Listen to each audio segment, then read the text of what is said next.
Vanavond topmodels singing on ice. Maar nu eerst Men with Talent.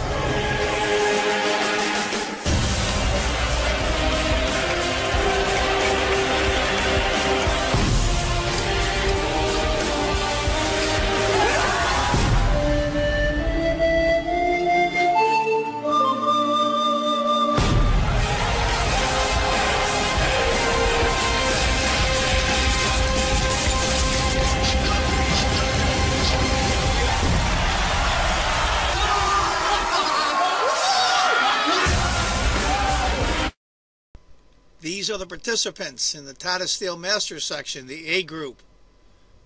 Levin Aronian from Armenia, Karl Nakamura from the United States, Fabiano Caruana representing Italy, Boris Gelfand from Israel, Sergei Karyakin representing Russia, Leonard Dominguez from Cuba, Anish Giri, the Netherlands, Wesley So, the Philippines, Naiditsch from Germany, Pantala Hari Krishna from India, Richard Rapport from Hungary, and Luke Van Wheelie, who I met once and got his autograph, is from the Netherlands. Average rating 2743, category 20. Great tournament. Don't miss any of the action. Hi folks, John Cordisco back again. This is round 2 of the 76th Tata Steel tournament.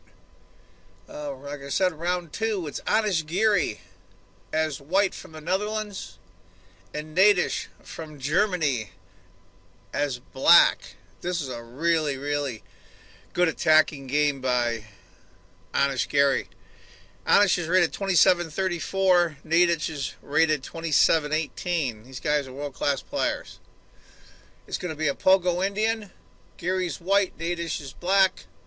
F6, C4, E6, we've all seen this a ton of times. Castle, A3, bishop goes back, E4, D5, E5, knight comes back. Black looks a little cramped, but it's really okay, you'll see. Bishop D3. If you want to get some space on the queen side, that and F6.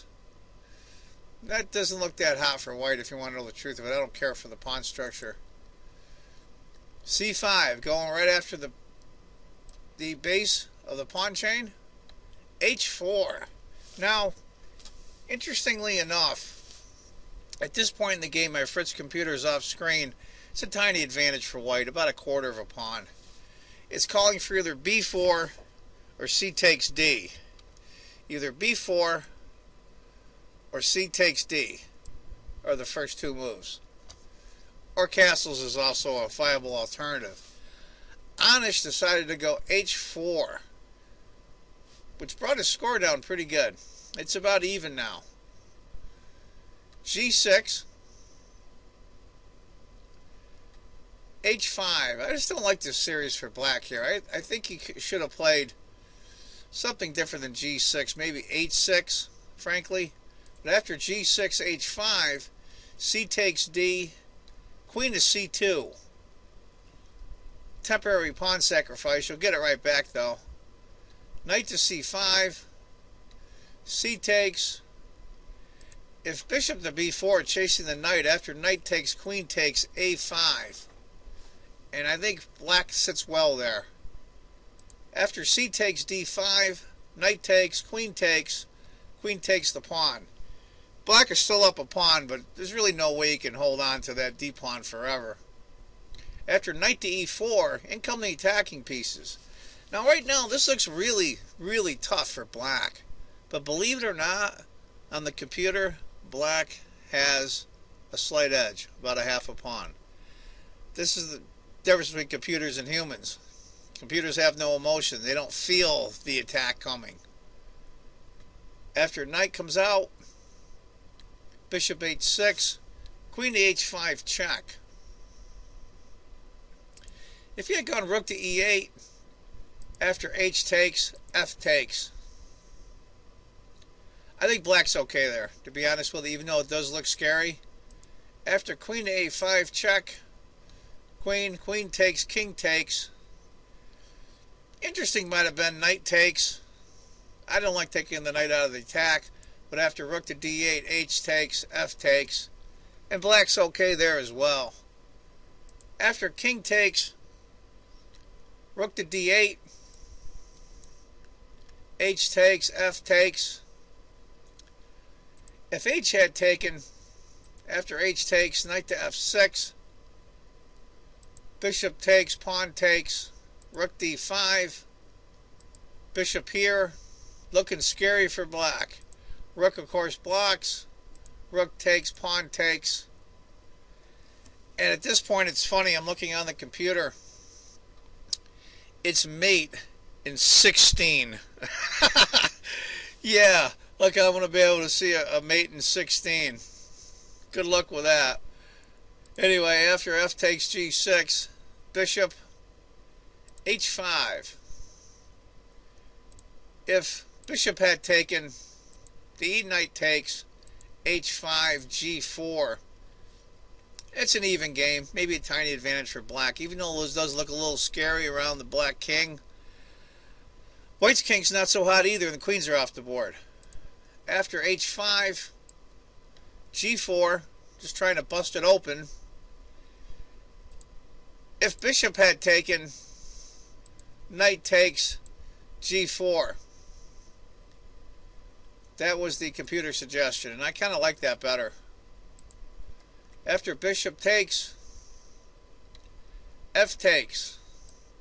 That's a really good spot there for that knight, I'll tell you right there. There's no dark squared bishop to chase it off. That's a good piece. Knight takes e5.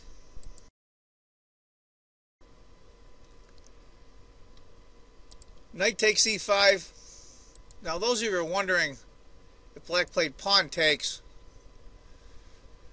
knight f6, king f8, rook checks, king, rook checks, king, mate. Two knights and a rook against that poor black king. G takes, knight c4. Now those yellow squares around the king are all the squares that the computer suggests. Honest goes king to e1. I think a little bit inaccurate, but not a blunder. It's just a small inaccuracy. Bishop d7, b3. Tough choice here for that knight. Where does he go? Computer suggests a5, then it switches his mind and goes to e4. He goes to a5, and it shows a question mark, which I really don't go along with. If he went e5 instead, h takes, bishop, rook h7, it does look tough. But believe it or not, this position here is a tiny advantage for white. Crazy, huh? After knight a5, rook c1. And this is where I think the computer calls it a question mark move. I really don't think it should be. Bishop c6. The score is still almost even. Computer wants g takes. Then after rook takes, bishop c6 then. I don't think that's a question mark move. H takes, bishop takes, knight takes e4. This is a tough game. I mean, look at this thing. I mean, what would you do? I feel bad for any of these guys, and they're under a lot of pressure. King to g7. If knight had taken, rook to c7, rook f8, rook to f4, check, king, check, king, rook takes, and that's basically you're down a full rook. After king to g7, rook checks, and now this is where white starts closing in. King takes, rook to g1,